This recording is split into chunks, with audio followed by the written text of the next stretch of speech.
Hey everybody, welcome into this week's episode of Tony's Spot On Fishing. I'm your host, Tony Krizek. We are out here at Lake Jericho, where Aurora meets up with the Montgomery area here in Illinois. And let me tell you folks, we have been trying to get this shoot in for 3 or 4 separate occasions now. We've done everything from pitch and craws, soft plastic craws, super flukes, finesse worms, drop shotting, crankbaits, hard jerk baits, top water, spinner baits, you name it, we've thrown it. Swim Senkos, regular Senkos. We've had fish following baits, we've had fish just not even interested in anything we're doing. We realize this is a very tough fishery. It's a heavily pressured fishery. So on today's show, we're gonna help shine some light on just another option you can do to catch finicky fish. When you see them cruising the shorelines, setting up on beds, and these fish have been hooked one too many times, today we're teaching you how you can still go out and get it. It ain't pretty, it isn't high class, but you know what? It works, and that's what it's all about. And that's this week on Tony's Spot On Fishing.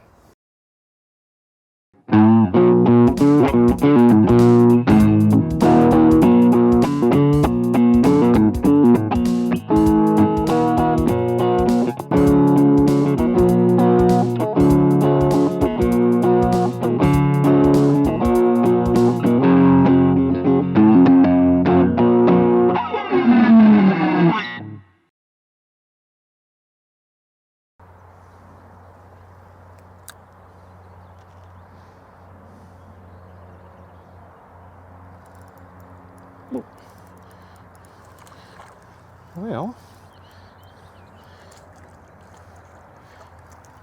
there's the first fish, not the exact species we were after, but a nice little bluegill out here at Jericho. But that is beautiful colorings to it. You got the nice orange belly, a little bit of green there. A little bluegill on the old split shot and crawler. We're going to go ahead and toss her back. We got these bass just cruising around, and this is a very stealth presentation we can use to catch these fish. That was definitely the wrong species. Whoops, missed them. We'll show you exactly how we're rigging this up too. It's a real simple rig. These fish have been so finicky that, I mean, we have been literally filming out here for 3 separate occasions. We've thrown the kitchen sink at these fish, and we just can't get them to go. So what we've actually done, it's real light line, 6-pound test, and it's just a number 4 hook, number 4 octopus hook, and about a foot or so up is an ultralight split shot. And it's a real finesse type rig. Nothing much to this thing. And rather than threading the crawler onto the hook, we're simply just taking it right through the head, just like that. So it's a real simple rig, full crawler. We want that thing to actually be full of life and motion out there. So just one hook right through the head like that, and we can pitch it out to these fish, and you have a real stealth presentation. Back in there. And just nice little underhand flips. We don't want to go too hard. Oops, another bluegill there.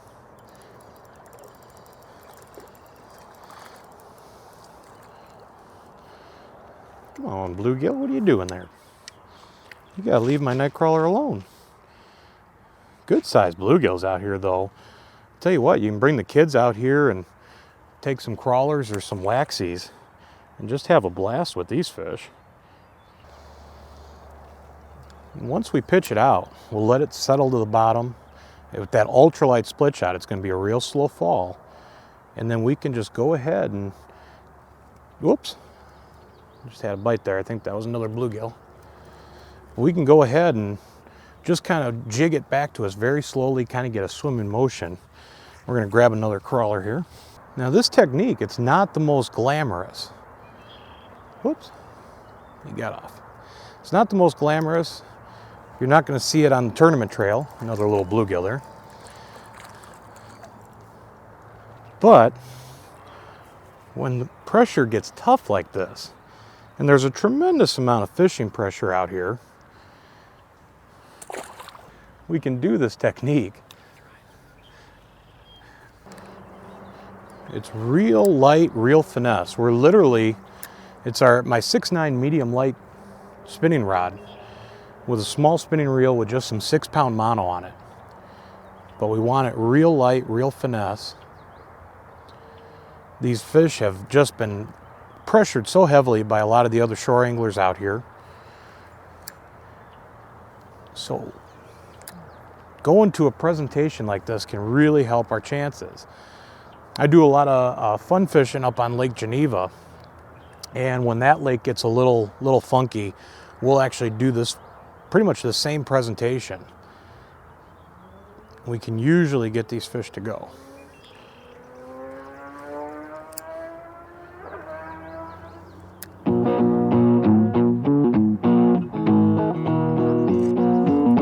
Oh, I had her. Almost had her. Here she comes, here she comes. There she is. That's a good fish. Oh man.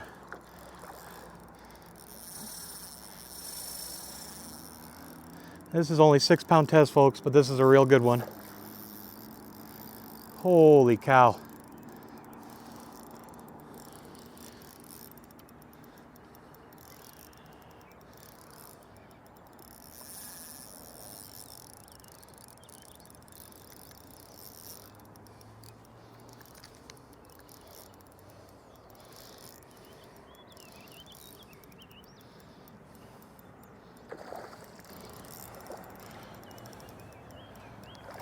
Oh, yes.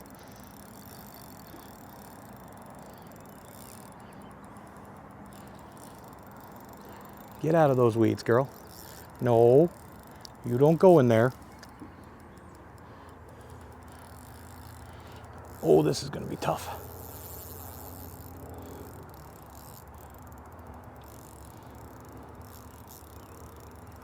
Here she comes.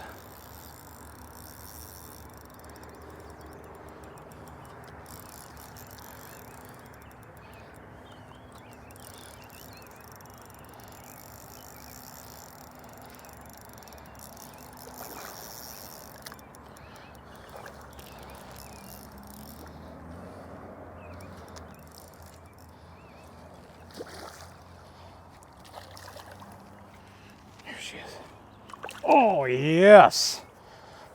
Woo-hoo. Goodness gracious. Oh, man. Beautiful largemouth here out of Jericho. Like I said, folks, we've been pitching so many different baits to these fish, and this is the only way we could get a fish like this to eat. It's not the most entertaining style of fishing, but it is sure fun. And when it produces largies like this, it is a blast. Let's go ahead and get her back. That's spot on fishing right there.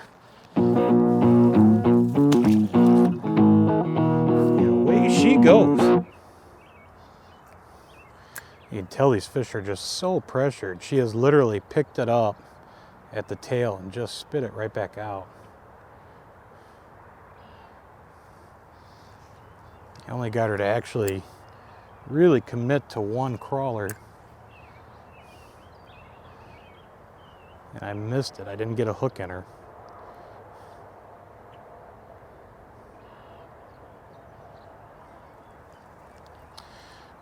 But that's the effect that, you know, a lot of times when you get this heavy fishing pressure, which happens, it's a area lake that's close to everybody's homes around here. Let's face it, there's not a lot of great bodies of water. There's not a lot of options for everybody. So it's something that's nice and easy and close to home. People that get out of work, they can come out here for an hour or so before work, whatever the case may be, bring the kids. And we've seen the 3 days we've been out here filming, we've seen anything from the hardcore bass guys to just families catching bluegills and crappies to everything in between, really. So it definitely has a lot of fishing pressure. When you get that much pressure on a small body of water like that, these fish can become very finicky. And that's where these finesse, ultra finesse type presentations will really come into play. Like I said, it's not the most glamorous, but it'll definitely pay off when you just can't get these fish to go.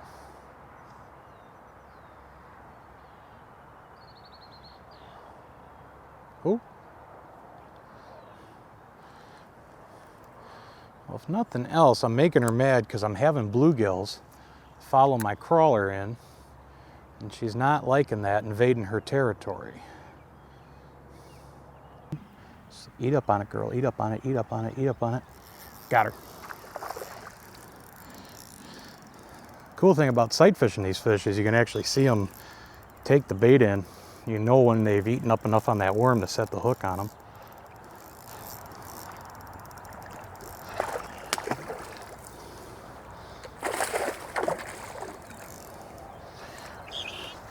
Come here, girl. Well, you got a face full of weeds.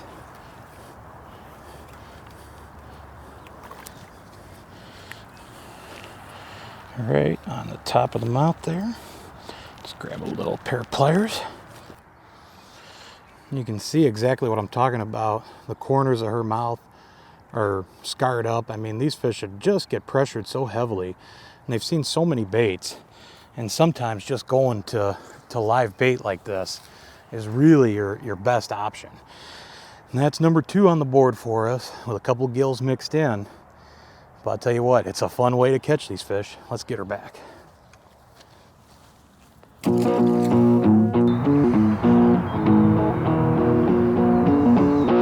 That's kind of the one nice thing with these pressured fish like this. It really will help with having live bait. The bait's working down there for you. The first couple fish, the very first fish I should say, we actually just stuck by pitching it and running it across her. She was able to reach out and grab for it. The next 2 fish have literally been where it's just been sitting still, and they're coming in and picking it up off the bottom while that worm is doing its thing, just squirming and carrying on its bed. So we're going to go ahead, we pitch out away from her, and we'll drop it right on her bed. Here she comes.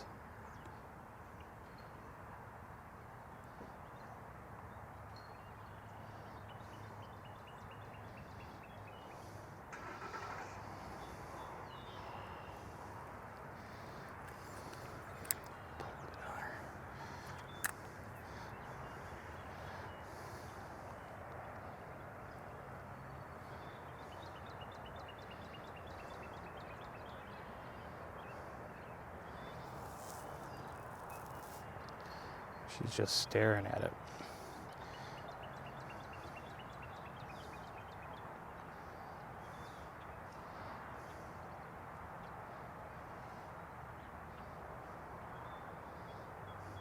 And she's pecked at the tail a couple times.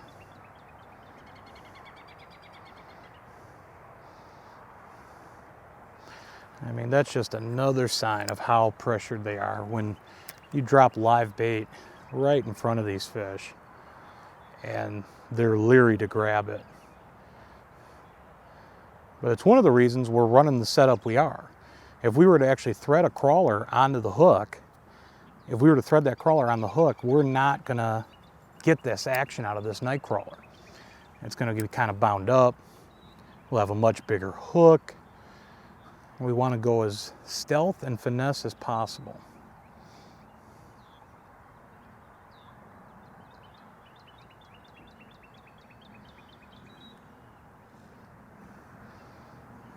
Don't pick at it, girl. Just pick it up and eat it.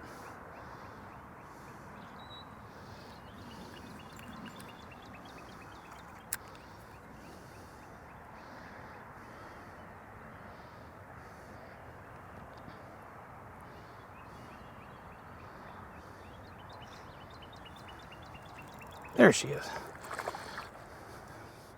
And that one I just had to, oh, she came off. But that one, we just kept pitching it across her nose.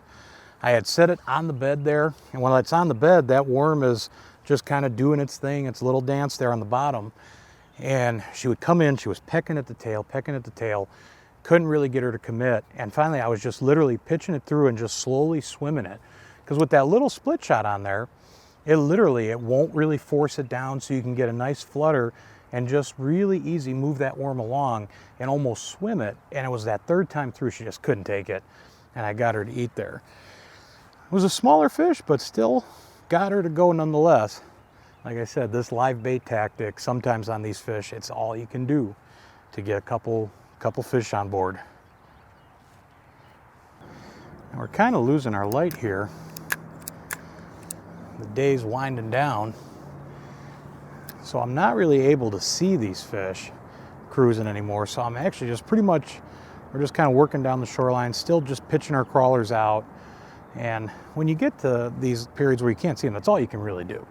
You know, unfortunately, you definitely are at the mercy of the bluegills for the most part, because of course they just can't resist a little juicy crawler. So it's not as easy pickings in the low light. And even with my polarized glasses on, generally when we have low light periods, we run the amber lenses like these, and that'll help in low light. But we're literally running out of such light right now that even that's not helping at this point. So we're just kind of fishing blind here, but you can still catch them this way. Whoops. In fact, whoops, he came off. Felt like another little bluegill there. But if you're in a situation where you don't have polarized glasses, or you're in a real low light period like this is still a presentation you can do. You don't have to actually stop fishing just because you can't see them anymore. So we can still just go walk around, pitch out. We don't have to make real long casts by any means, because these fish are cruising the shorelines. Some of them have set up on beds, some of them still haven't. They're still searching. So we can still pitch out and catch these fish even without actually seeing them. Let's see if we can't get one more here. And when I'm not able to see it, I'm actually just kind of letting it fall. I'll lift up. Oh, that's a bluegill. But we'll pitch it out and just let it fall. We're not actually letting it sink to the bottom because we can't see all the little pockets in the weeds. And obviously, even though we're just nose hooking these crawlers, the hook point is exposed, so we can't really let it settle into the weeds. There we go.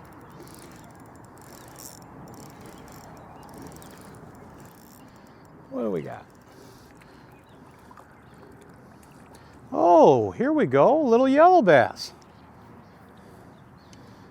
Very cool. Pretty little guy.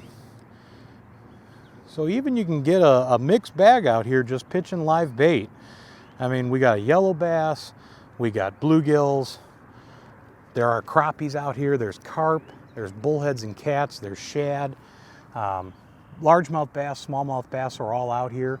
So you pitch a little crawler out here on this little split shot rig like we were showing you, and I mean, you just never know what you're gonna get. Bring the family, bring the kids, and you can just have a ball out here. Hopefully this sheds some light for everybody on this heavily pressured body of water. And talk about a double whammy. Not only have we had the heavy fishing pressure, these fish have been shallow. They've been seeing every bait under the sun. Think about this weather in the Chicagoland area here in the first part of May we've had in 2016. We've had cold fronts, warm fronts, rain, lots of rain, flooding. It's been all over the place. So even that makes it a little bit tougher.